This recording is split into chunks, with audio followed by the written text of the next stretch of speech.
Welcome back to the channel for another video. Today I have another workflow video for you guys, and this time it's in Logic Pro 12 and it's also about the Maschine integration with Logic. Now before we get started, let's address the elephant in the room.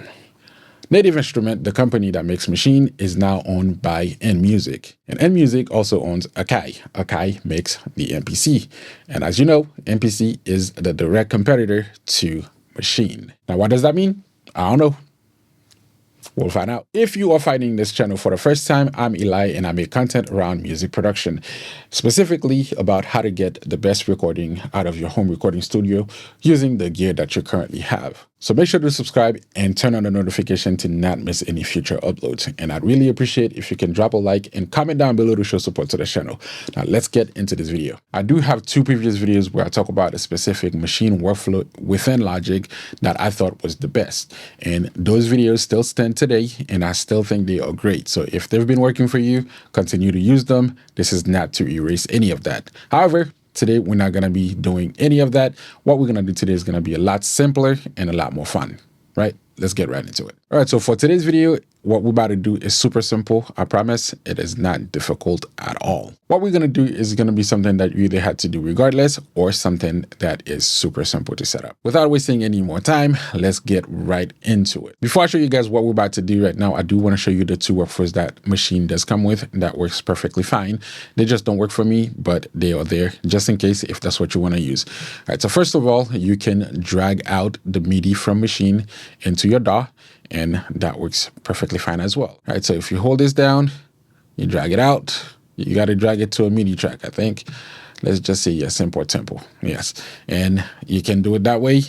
Now, I'm not going to play this back because this is not going to sound good, but from there, you can go out and swap out each instrument to make sure that you have the right thing playing. So yeah, so I'm going to undo that because I don't want that. All right, the next thing you can do is to bring out the audio itself, right? If you just hold this little wave icon, right, it does the processing and you can drag it out and bam, that works. Now, technically, this can replace the workflow that I'm going to show you right now. However, I think what I'm going to show you is a lot more fun and you can get a lot more creative with it than trying to do it this way. I just wanted to get those two out of the way because I know people are going to comment like, you can do that. Yes, I know you can. However, it's just not the most practical thing to do. So I don't like doing it. Okay, so with that out of the way, it's time to jump right into what we're going to do. And I promise you guys, it's going to be a lot more fun than what we just did right now. Before we can do that, there's a few setup things that you got to do. First of all, unlike the previous two videos, you don't have to do any routing inside of Logic. Simple, right? So when you open up Maschine, you load up your instruments, it pretty much looks something like this, right? Now, previously, I've shown you how to route those channels inside Logic individually so you can get access to each sound so you can do custom mix however you wanted it to. However, this time, we're not going to do any of that. What we're going to do is process the mix right here within Maschine. So after you've created your pattern, we're just going to open up the mix window and do a mix. I already went ahead and did the mix for what I wanted. Just so you know, you can do it here, right? You go here, you can do your mix, add plugins as you need, right? Do pannings, and of course, level each instrument out so you can get a mix that sounds good together like this.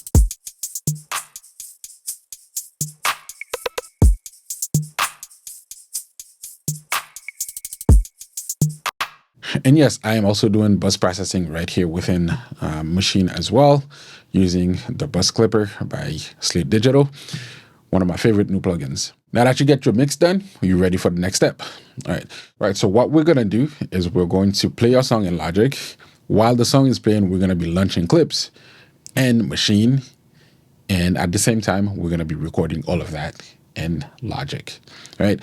In order to be able to record it in Logic, you need to route your Maschine plugin into an audio track, right? The way I did that is I created an audio track, made sure it was stereo, and I use bus 19 as the input, right? That's pretty much it for my audio track. And then for my instrument track, which is Maschine, I sent the output to bus 19. That is it. That's all the routing that you need to do. And the next thing is I record enabled that. Now with that routing done, without input monitoring on, if you play, you're not going to hear anything. Even though Maschine is playing, you're not going to hear anything because you're not monitoring what's coming in. You're monitoring what's currently on the channel, right? So input monitoring on, you can hear it. While I'm recording, you don't actually need input monitoring. I just wanted to show you guys that just in case if you were not hearing anything, that's why. But while you're about to record, you do not need input monitoring on. Now, real quick, I do want to point out why I prefer this method over just dragging out the audio file is because you can get creative with the performance, right? You can do pretty much whatever you want and it's still going to sound good. I'm going to show you guys something real quick that Maschine does when you are recording your performance, right? When you're recording your performance, you don't have to have good tempo.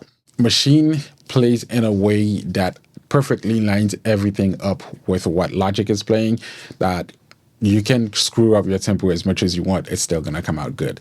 You don't believe me? Let me show you, right? If I hit record in Logic,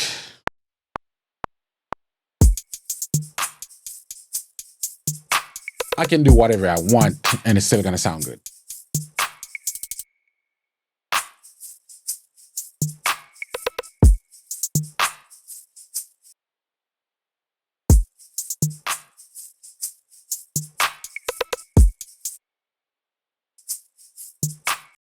What I just did right now, I was not in perfect time at all.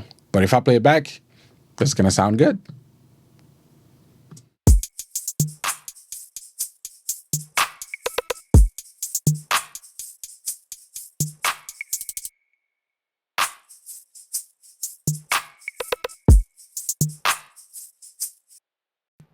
If I bring in the metronome, you'll hear it's perfectly in time. Everything is good.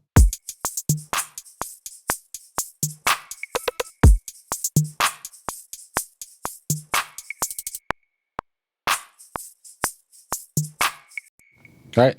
No magic trick. It just works, right? This is why I prefer to do this method. So before we start recording, I want to show you guys something real quick.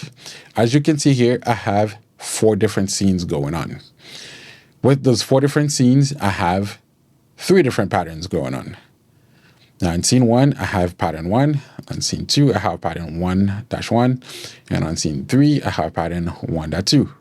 On scene 4, it's actually pretty empty, right? The reason for that is because I wanted to be able to jump back and forth between each pattern, creating something unique as I'm performing. Now with that out of the way, if I start recording a pattern, it should sound good, right? So in theory, I'd actually want to time my pattern to be specific, but as you just saw, you can be as creative as you want and it's still going to sound good. So let's record a pattern real quick.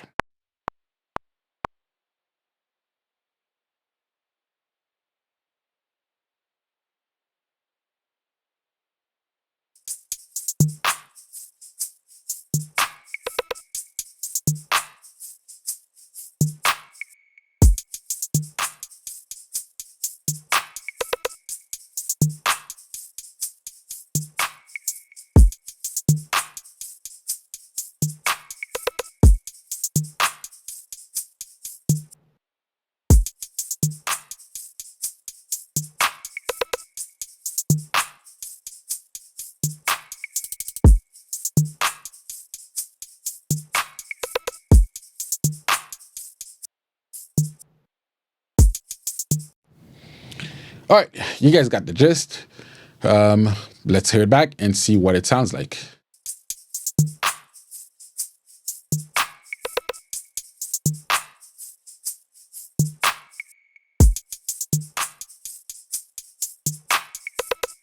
All right, and that's pretty much it, right? So now let's see how that sounds in context with an actual mix.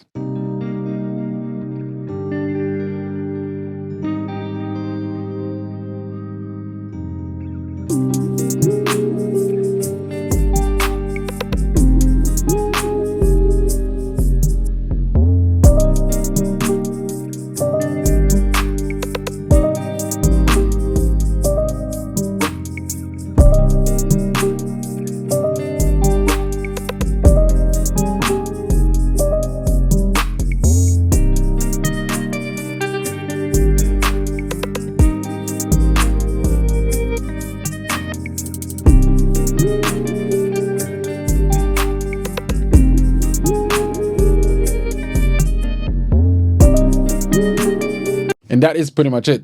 What do you guys think? Is this a waste of time, or is that a good workflow that you think you might be using? Comment down below and let me know.